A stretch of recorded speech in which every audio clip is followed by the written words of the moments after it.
ერთხელ მივესალმები მაყურებლებს, ეს ორი ნომინაცია, ასე ვთქვათ, დროში საინტერესოდ განაწილებული არის. პირველი არის ყველაზე დიდი არტ ობიექტი, კერძოდ თვითმფრინავი ან 24, რომელიც მოუხატე 2015 წელს. და ამის უნიკალურობა იმაში გამოიხატება, რომ არის სულ ფუნჯით მოხატული და რეკორდულ დროში, ან ორ კვირაში. და ეგრეთ წოდებული ჯულიანის აეროპორტის წინ დავამონტაჟეთ როგორც არტ ობიექტი. მართლა ისეთი რთული პროექტი იყო, მე თვითონ არ მეჯერა თუ ამას შევძლებდი თან ესე დროში. ძალიან საინტერესო, ეს ცალკე გადაცემის თემა, იმხელა ისტორია ქონდა ამ ყველაფერს. და მეორე პროექტი არის არქიტექტურული პანო ექსტერიერში, რომელიც უკვე 2024 წელს შეიქმნა. პროკურატურის ტრენინგ ცენტრის ეზოში გაკეთდა ეს და ეს უნიკალური არის იმითი, რომ შექმნილი არის საფასადე პანელებით, HPL პანელებს ეძახიან, ავსტრიული კომპანიის იქაური წარმომადგენლის მიერ არის შესრულებული. ჩემთვისაც ძალიან საინტერესო იყო, იმიტომ დისტანციურად გავაკეთე ეს პროექტი და ტექნიკურად ძალიან რთული შესასრულებელი იყო, ლაზერული ჭრით გაკეთდა.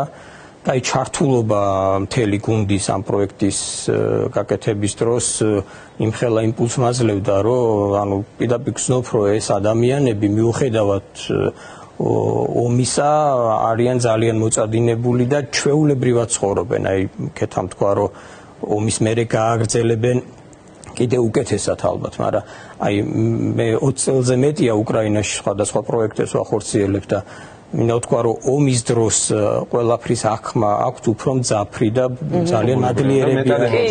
ეგ უნდა მეკითხა, როგორ დაიწყო 20 წელი ახსენეთ, ხო, როგორ დაიწყო თქვენი ურთიერთობა უკრაინასთან? ჩავედი, აღარც მახსოვს რისთვის, ყოველთვის თან მაქვს ნამუშევრები რა და პირველი გამოფენა გავაკეთე კაპაროლის ოფისში იქ. ჯერ კიდევ პირველ ომამდე, ხო? კი, ეს 2008-ში ალბათ რა. და მქონდა სხვადასხვა ქალაქებში, დაჟე დონეცკში მქონდა, სლენგი გამეფარა, დონეცკში მქონდა პროექტი რამდენიმე ოკუპაციამდე.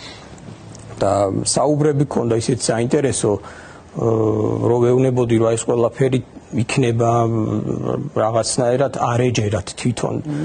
არ ვიცი რატო ხედავდი მე ესე და რამდენიმე ნამუშევარში გამეპარა, ასე ვთქვათ, ეს თემა ისეთი, რომ მეუბნებოდნენ, რომ აი აქ რაღაც თითქოს ბომბებიც ვია დონბას არენაზე და მერე გამიხსენეს ეს, რომ შენ როგორ დახატე ეს წინასწარ რა თითქოს. და რა იყო ეს? აი ხარ ვაკვირდებით აქედან. წინათ გრძნობა თუ გამოცდილება საინტერესოა ხო ჩვენი გამოცდილება და თუ ეს არ იგზნობოდა კიევში, ეს ძალიან იგზნობოდა დონეცკში მაშინ. და მით უმეტეს 2008-ში უკვე საქართველოში გასაგებია. კი. და ჩვენ და ეს დამოკიდებულება ქონდა, თქო თქვენც ხელი ხალხი ხართ და ჩვენთან ეს არასდროს არ იქნება ღმერთმა მაქნას რომ არ იყოს, მაგრამ ნუ საბოლოოდ მივედით, ხო. რაღაცნაირად ეგ არის, რაც წინას არის, ჯერ გამოცდილებაზე დამყარებული წინათ გრძნობა, იმიტომ რომ იცი იქით რა არის და რა სებრძვი და როგორ და რისი გაკეთება შეუძლია და ხო. მე მაინტერესებს აი თვითონ უკრაინელების გამოხმაურება და დამოკიდებულება ეს ხო არ არის მხოლოდ ეს ორი პროექტი გასაგებია, რომ წარდგენილი არის ამ ნომინაციაზე, მაგრამ სხვა დანარჩენი ახლა ბოლო პერიოდში შენი ნამუშევრები რაც ხო, იდეაში ყველაფერი უკავშირდება უკრაინას. სხვათა შორის მე ძალიან დავიტრაბახებ დღეს არ მათვია, მაგრამ აი ავთანდილს რომ მაისურიათ, ეგეთი მაისური მაგრამ რამდენიმე ძალიან ლამაზია. და მაგალითად ესეთი შარფები არის სხვა ნახატითაც მაქვს, ეს დღეს მივიღე საჩუქრათა მადლობა, ყველაფერი უკავშირდება უკრაინის თემას და მართლა ძალიან სიმბოლურია რაღაცა.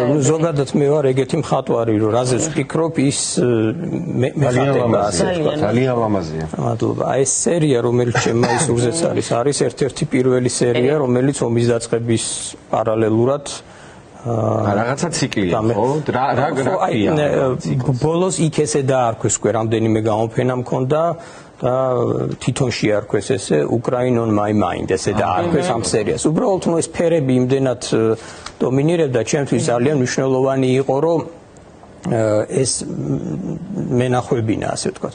და ამ ეტაპზე ეს ყველაფერი, ეს პროდუქცია, ნაქარგები, ნაბეჭდი ეს კეთდება უკრაინაში და პრინციპულად მინდა რომ იქ გაკეთდეს, იმიტომ რომ ეხლა ზღვაში წვეთია, მაგრამ იქაური ეკონომიკისთვის მნიშვნელოვანი. ძალიან ბევრი თან არიან ადამიანები იქაური ჩართული ამაში და ეს არის ძალიან მნიშვნელოვანი კიდე, რომ იქ შესაძლებლობა აქვთ ადამიანებს